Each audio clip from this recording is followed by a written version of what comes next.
नमस्कार। आज के वीडियो लेक्चर में आपका स्वागत है। आज हम कक्षा 9वीं के एक पाठ लहासा की ओर इस यात्रा वृतांत का सार जानेंगे। ये यात्रा वृतांत राहुल शंकरतायन जी द्वारा लिखा गया है। तो एक नज़र हम लेखक के जीवन के बारे में डाल देते हैं। जो वरिष्ठ हमारे साहित्यकार हैं श्री राहुल शंकरतायन जी, इनका जन्म 1893 में जिला आजमगढ़ उत्तर प्रदेश में हुआ था और इनके बचपन का नाम केदारनाथ पांडे था। लेकिन बाद में ये जो बौद्ध धर्म की दीक्षा ग्रहण कर ली और अपना नाम राहुल शंकरतायन रख लिया।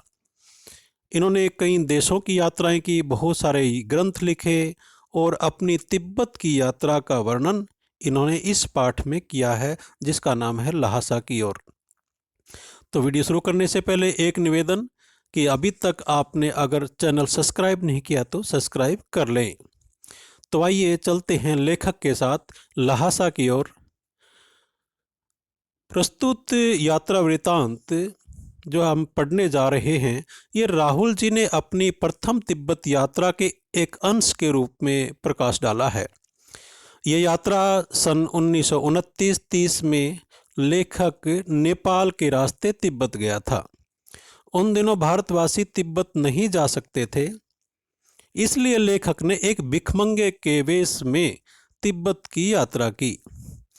इस पाठ के लेखक ने जहाँ एक ओर तिब्बती समाज की जानकारी दी है इस पाठ के माध्यम से, वहीं दूसरी ओर लहासा की ओर जाने वाले दुर्गम मार्ग का यथार्थ वर्णन किया है। लेखक कहता है कि वह जिस मार्ग से नेपाल होकर तिब्बत गया था, उसी रास्ते से हिंदुस्तान की चीज़ें तिब्बत ले जाई जाती थी और सैनिकों के लिए भी यह मुख्य रास्ता था। इसलिए स्थान स्थान पर पुलिस चौकियां थी, उसमें चीनी सैनिक रहते थे।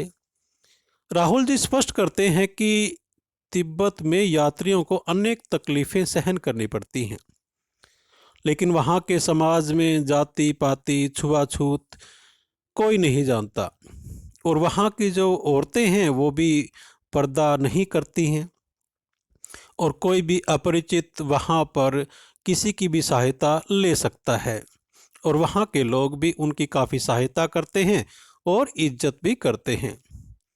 लेखक बताता है कि आप वहाँ पर किसी के घर में भी चाय बनाने की इच्छा प्रकट कर सकते हैं और आप उनकी रसोई में जाकर अपने सामने चाय भी बनवा सकते हैं। मार्ग में लेखक का परिचय एक मंगोल भिक्षुक सुमति से हुआ, जिसकी वहाँ काफ़ी जहन पहचान थी।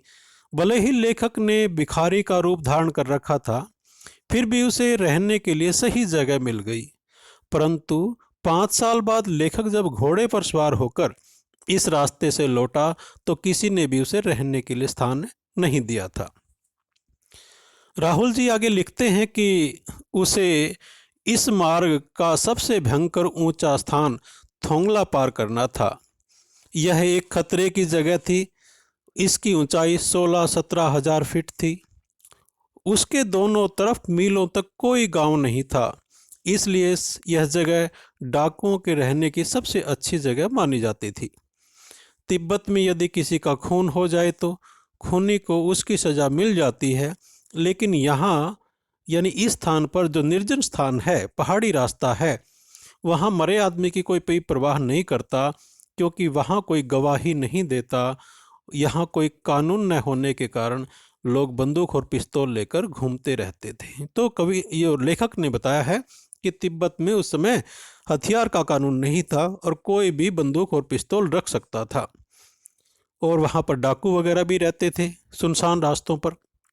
और लेखक कहता कि पहले वे आदमी को मारते थे, उसके बाद उसके सामान की जांच करते थे। गांव में जाकर लेखक को पता चला कि पिछले वर्ष थोंगला में एक व्यक्ति का खून हो गया था। लेखक जहां भी तनाव देखता या ऐसा व्यक्ति देखता कि सामने वाले सही व्यक्ति नहीं है, तो वह भीख मांगते हुए आगे बढ़ जाता, यानी खुद को भिखारी साबित करता। पहाड़ की चढ़ाई बहुत ऊंची थी, इसलिए लेखक उसके साथी सुमिति ने 2 घोड़े लंकोर तक के लिए किराए पर ले लिए थे। लेखक बताता है उसने सुमति के साथ एक जगह पर चाय पी दोपहर के वक्त दोनों डांडे पर जा पहुँचे। डांडे यह स्थान समुद्र तल से 17-18 हजार फीट ऊंचाई पर है। ऊंचे चबूतरे से पहाड़ बिना बर्फ और हरियाली के दिखाई दे रहे थे। उत्तर की तरफ बहुत कम बर्फ वाली चोटियां थी और सबसे ऊंचे स्थान पर डांडे देवता का स्थान था, जहां पत्थरों के ढेर थे, जानवरों के सींग थे और रंग बिरंगी रंगों की झंडियां थी। अब उत्तराई का स्थान आ गया था, लेकिन लेखक का घोड़ा धीरे धीरे चलने लगा। लेखक ने सोचा शायद यह थक गया है, इसलिए वह पीछे रह गया और एक स्थान पर 2 रास्ते फट रहे थे। लेखक बाएं रास्ते पर 1.5 मील तक आगे चला गया, लेकिन वहां जाकर पता चला लंकोर का रास्ता दाहिने वाला था। वापिस आकर लेखक सही रास्ते पर चलने लगा और शाम 4-5 बजे तक गांव पहुंच गया। वहां उसका जो परिचित सुमति था वो उसका इंतजार कर रहा था। वो थोड़ा गुस्से में भी था क्योंकि लेखक पीछे रह गया था। लेखक के बताने पर कि उसका कोई कसूर नहीं है, सुमति शांत हो गया।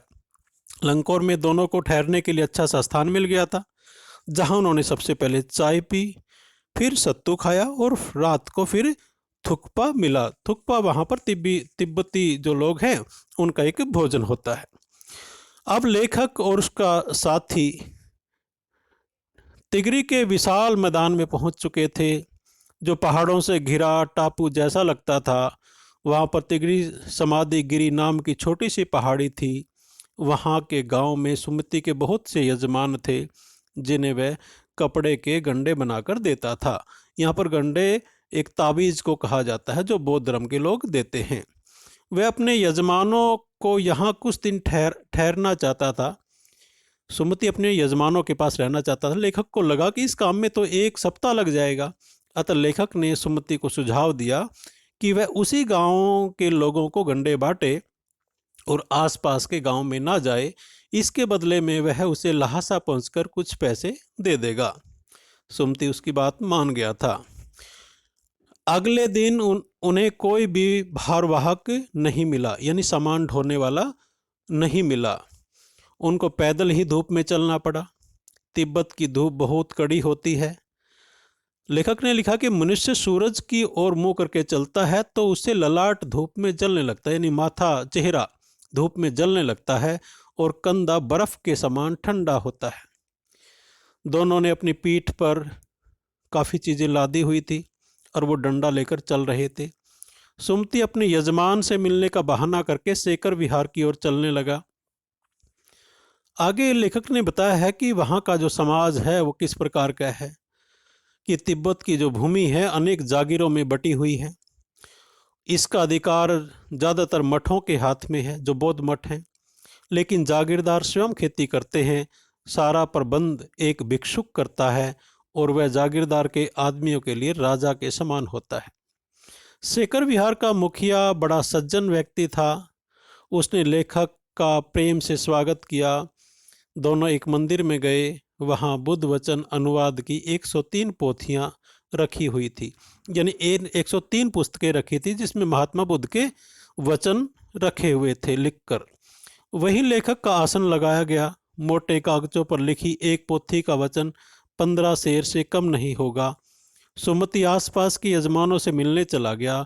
लेखक पुस्तकों को पढ़ने लगा। सौभाग्य से सुमति 1 दिन बाद वापस लौट आया और दोनों ने अपना अपना सामान पीठ पर लादा और भिक्षु नमसे से विदाई लेकर आगे की तरफ चल पड़े। तो इस प्रकार से आज हमने जो राहुल सांकरतायन जी ने 1929 और 30 में तिब्बत की राजधानी लहासा की ओर की यात्रा की थी, तो हमने उसके बारे में पढ़ा। आशा है ये आपको पसंद आया होगा। आपका धन्यवाद। जय हिंद, जय भारत।